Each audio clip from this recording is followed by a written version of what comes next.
Hello दोस्तों, आज हम इस वीडियो में अलीगढ़ मुस्लिम सिटी में खासकर 11th एंड डिप्लोमा में जो भी स्टूडेंट काउंसलिंग में पार्टिसिपेट किए थे, काउंसलिंग डेट शीट के हिसाब से फर्म लिस्ट फर्स्ट जारी कर दिया गया है, जिसमें 11 science, arts and commerce and diploma वाले कैंडिडेट्स हैं। इसमें 3 चीज़ों के बारे में बात करेंगे। पहला ये कि आपको पेमेंट कैसे करना है, दूसरा एडमिशन कार्ड, तीसरा आपके फिजिकल रिपोर्टिंग, चौथा आपके क्लासेस के बारे में, और फिफ्थ ये आपके हॉस्टल के बारे में भी इन शॉर्ट में हम बात कर लेंगे। तो चलिए, सबसे पहले गूगल पे जाना है और आपको सर्च कर लेना है एम एग्ज़ाम कंट्रोलर। सर्च कर लेने के बाद इस तरीके का आइकन दिखेगा। यहाँ आप आने के बाद आप चेक कर सकते हैं अपना फॉर्म लिस्ट। इस पर क्लिक करते ही आप इसके फॉर्म लिस्ट वाला सेक्शन पे आ जाएंगे। यहाँ से ये पता चल पाएगा कि आपका फॉर्म लिस्ट आया है या नहीं आया है, लेकिन इस वीडियो को आप ज़रूर देख लीजिए। फ़ायदा ये होगा कि आपको पहले ही सारा कुछ पता चल जाएगा। जैसे फ़िलहाल अगर आएंगे तो गर्ल्स का जो फॉर्म लिस्ट है, चाहे वो ह्यूमैनिटीज़ हो, साइंस हो या कॉमर्स हो या डिप्लोमा हो, इन सब में जारी कर दिया गया। बॉयज़ का भी जो स्टूडेंट सेलेक्ट हुए हैं उनका मेकअप पेमेंट का ऑप्शन भी आ चुका है, यानी कि बॉयज़ का हो सकता है अभी 1-2 घंटे के अंदर में आपका फॉर्म लिस्ट जारी कर दिया जाएगा और आपको पेमेंट भी करना होगा, लेकिन लिस्ट जारी हो जाए तब पेमेंट के ज़्यादा सही रहेगा। पहला। दूसरा ये है कि बॉयज़ में अभी जो भी हो टाइम ले रहे हैं, तो थोड़ा सा वेट कर लीजिए, लेकिन अब हम आगे जो चीज़ें बता रहे हैं उसको आप ज़रूर देख लीजिए, फ़ायदा आपके लिए होगा। खैर, बैक टू बैक इधर आते हैं। तो अब सिंपल सी बात है कि अब मैं आपको कुछ चीज़ें दिखा देता हूँ। इससे दिखाने से पहले मैं 2-3 बातें बता दूं। जैसे अभी ऐसा होगा कि मान लीजिए आप जैसे जिसने ह्यूमैनिटीज़ और कॉमर्स का दिया था, तो मे भी उसको चाहिए ह्यूमैनिटीज़ बट मिल गया कॉमर्स, तो पहला एक कंडीशन ये है कि पहले आपको एडमिशन लेना होगा, तभी आपको ह्यूमैनिटीज़ मिल सकता है। ऐसे ही अगर मान ली डिप्लोमा में दिए हैं, डिप्लोमा में किसी भी ब्रांच में अगर आपका हुआ है, किसी भी ब्रांच में अगर हो गया है और आप चाहते हैं कि ब्रांच मेरा चेंज हो जाए, तो उस केसेस में भी आपको पहले एडमिशन लेना होगा, उसके बाद आपका ब्रांच चेंज हो पाएगा। चेंज कैसे होगा? चेंज होने के लिए आपको पहले पेमेंट करना पड़ेगा। जैसे ही पेमेंट करेंगे ना, तो पेमेंट करने के बाद एंड पे एक ऑप्शन आता है, मैं आपको दिखाता हूँ। जैसे ही पेमेंट आपका कट हो जाएगा, डिडक्ट हो जाएगा, उसके बाद इस तरीके का ऑप्शन है, कह रहा है are you willing to further upgrade your in your saved preference if applicable. मतलब क्या आप चाहते हैं कि जो आपने प्रेफरेंस दिया है उसको अपग्रेड करना चाहते हैं, यानी जो आपको मिला है उससे ऊपर का सब्जेक्ट चाहते हैं, या फिर जो मिला है उसी से ही सेटिस्फाइड है। अगर उसी जो मिला है उसी से ही आप सेटिस्फाइड हैं तो आपको नो पे क्लिक करना होगा, उसके बाद सबमिट बार पे क्लिक करना होगा।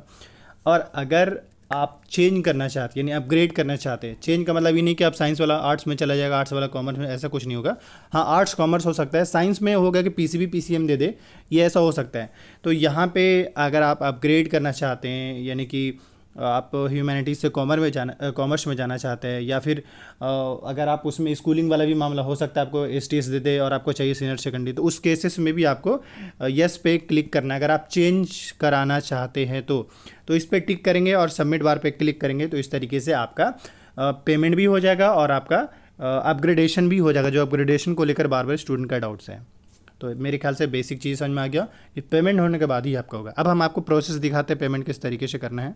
जिस स्टूडेंट का सिलेक्शन हो जाएगा उसका पेबल का ऑप्शन आ जाएगा और मेक अ पेमेंट का ऑप्शन आएगा। इस पर आपको क्लिक करना होगा। जैसे इस पर क्लिक करेंगे शो करें, उसको आगे क्या होगा, बस आपको अपने फॉर्म लिस्ट में नाम आने का इंतजार करना है, या फिर ये चेक करते रहना है कि आपका कब मेकअप पेमेंट का ऑप्शन आएगा। मतलब साफ है कि जो स्टूडेंट सेलेक्ट होंगे उनका इस तरीके से मेकअप पेमेंट का ऑप्शन आएगा। अब इस बार आगे का काम क्या है, जब उसका वेरीफाई हो जाएगा, जब फॉर्म लिस्ट में नाम आ जाएगा, उनको आप डायरेक्ट जाकर यहाँ पे मेकअप पेमेंट पे क्लिक करना है। याद रखिए, पेमेंट तभी कीजिएगा जब आपका जो डेट दिया गया उसी डेट से, जाहिर सी बात है बीते वाला जो है आज और कल पेमेंट करना है, जो पेमेंट करना है। ऐसे ही हर एक कोर्स का जो कॉस्ट है उसी के हिसाब से आपका पेमेंट होगा, उसी के हिसाब से आगे कीजिएगा। तो इतना तो समझ में आ गया कि यहाँ पे क्लिक करने के बाद क्या है, पहले are you current enrolled in course of study at AMU Aligarh, click okay if yes and cancel if the answer is no. मतलब ये कि अगर एएमयू में पढ़ रहे हैं आप, एएमयू के इंटरनल स्टूडेंट हैं, तो ओके पे क्लिक करेगा, और अगर नहीं है तो देन कैंसिल पे क्लिक करेगा। हम दोनों पे ट्राई करते हैं। अगर ओके पे करेंगे तो आपका एएमयू का डिटेल आएगा, ओके पे हम पहले क्लिक करते हैं। ओके पे क्लिक करके faculty number, roll number, course number आपसे पूछ रहा है, जो इस कोर्स में एएमयू ऑलरेडी इनरोल्ड है। इसके बाद ये टिक वाला बटन पे क्लिक करना होगा एंड देन फिर सबमिट करना होगा। इस तरीके से सारे डेटा डालकर सबमिट करेंगे। सबमिट करने के बाद आपको पेमेंट का ऑप्शन आएगा, पेमेंट का ऑप्शन आएगा। हम एक बार कैंसिल वाला पे बैक करके कैंसिल वाला पे जाते हैं। इस बार जो है हम, क्योंकि आप एक्सटर्नल कैंडिडेट हैं, हम कैंसिल पे क्लिक करते हैं। दोनों का प्रोसेस सेम होगा, बस ओके पे क्लिक करेंगे तो बेसिक डिटेल मांगेगा, तब जाकर डिटेल मांगेगा। अगर कैंसिल करेंगे, अगर आप एएमयू का स्टूडेंट नहीं है, मतलब एएमयू में नहीं पढ़ रहे हैं, एएमयू का स्टूडेंट नहीं है, तो कैंसिल पे क्या करते हैं, कैंसिल पे क्लिक करते हैं। यहाँ पे नोटिस करने वाली बात है कि जैसे ही मेरा पेमेंट पे क्लिक करेंगे तो आपको यहाँ पे कई सारे ऑप्शन आ जाते हैं। जैसे ये पहले यूपीआई गूगल पे है, थोड़ा सा नीचे करेंगे तो दिखाते हैं। इसलिए यहाँ पे देखिए आपको पेमेंट करने का डिटेल शो कर रहा है, फोन पे है, गूगल पे का ऑप्शन है आपके पास, यूपीआई का ऑप्शन है,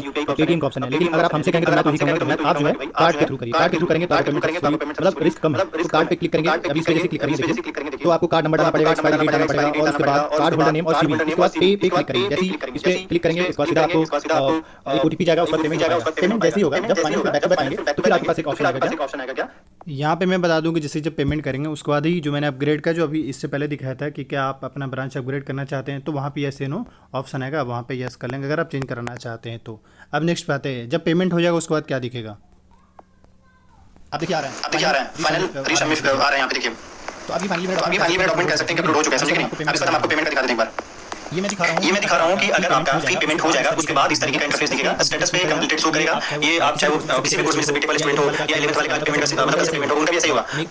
पेमेंट कैसे करना उसका वीडियो बनाया है, उसका लिंक दे देंगे ऐसे, लेकिन पेमेंट कर देंगे तो इस टाइप का डिटेल्स शो करेगा, स्टेटस में कंप्लीटेड, ये जनरेट फी स्लिप हो गया, रिसीप्ट और आईडी कार्ड, ये दो चीजें शो करेगा। अभी हम जनरेट रिसीप्ट पे क्लिक करते हैं। ये जब फीस ये जब फीस रिसीप्ट सेक्शन पे क्लिक करेंगे इस तरीके से जनरेट होगा। ये आपका मतलब फीस रिसीप्ट आईडी वाले सेक्शन पे क्लिक करेंगे तो इस टाइप से जनरेट हो जाएगा और यही आपका फी स्लिप है, मतलब फाइनल यही है। अगर आपको ये एक्सेस करिए समझिएगा आपका एमयू एडमिशन हो गया। अब आगे कुछ नहीं करना है, इसको प्रिंट करवा लीजिएगा, प्रिंट कराने के बाद आपको फिर वही जब एमयू जाएंगे तो ये कहते हैं फिजिकल रिपोर्टिंग के स्पेशल नोटिस आएगा, तभी आपका फिजिकल रिपोर्टिंग होगा, लेकिन उससे पहले आपका क्लास भी स्टार्ट हो जाएगा, मैं बता दे रहा हूं। तो ये आपको फीस स्लिप कर लीजिए या आईडी कर लीजिए, यही आपका रहेगा। अभी एडमिशन कार्ड के बारे में बोले तो ये आपका एडमिशन कार्ड भी यही है, समझे कि नहीं। ये फीस स्लिप कर लीजिए यही है और कुछ और नहीं है। अभी फिलहाल आपको पेमेंट करते ही इस टाइप का डिटेल आएगा, आपने कितना पेमेंट किया वो यहाँ पे शो करेगा, आपका नाम, आपका course name, code, application number, roll number, enrolment number मिलेगा, सैलरी नंबर मिलेगा, ये सारी डिटेल आपको उस पे फीस स्लिप पे पता चल जाता है। अब बैक पे फिर से आ रहे हैं, आप जनरेट रिसीप्ट पे क्लिक करेंगे तो इस तरीके से आईडी कार्ड पे आ जाएगा। तो आपको घबराना नहीं है, बस ऐसे ही पेमेंट करेंगे। अच्छा मैं सवाल बता दूं, पेमेंट किसी से करेंगे, पेमेंट जो है डेबिट कार्ड से करेगा, जहां फोन पे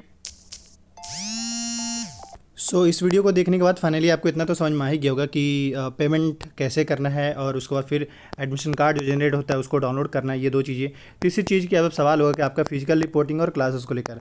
देखिए फिजिकल रिपोर्टिंग को लेकर स्पेशल नोटिस आएगा, उसके बाद ही आपका फिजिकल रिपोर्टिंग होगा, लेकिन उससे पहले आपका क्लास भी स्टार्ट हो जाए और आपको क्लास ज्वाइन करना भी होगा। इसका ये बिल्कुल भी मतलब नहीं है कि जैसे ही अगर आप एमयू जाएंगे तो आपका पहले फिजिकल रिपोर्टिंग होगा उसके बाद आपका क्लास स्टार्ट होगा, ऐसा नहीं है।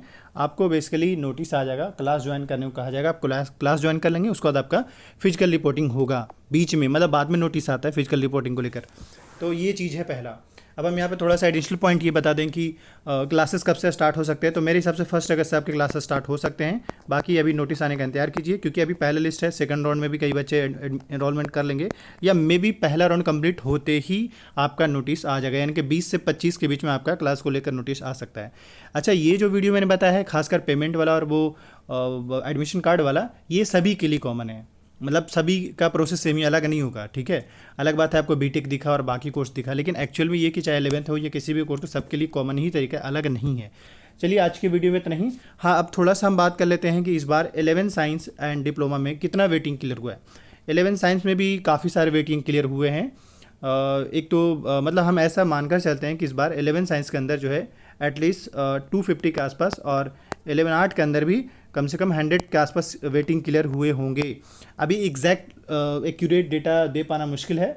हाँ, ये तब पता चल पाएगा, जो भी स्टूडेंट जिनका वेटिंग में था, सिलेक्शन हुआ, वो जरूर कमेंट करें ताकि पता चल जाए कि कितना वेटिंग क्लियर हुआ। अभी एक बता पाना मुश्किल होता है, क्योंकि उसमें बता पाना क्या, ये कि फिर बहुत बेसिक से चेक करना पड़ेगा, क्योंकि रोल नंबर के अकॉर्डिंग तब तो जो स्टूडेंट सेलेक्ट हो बताइए।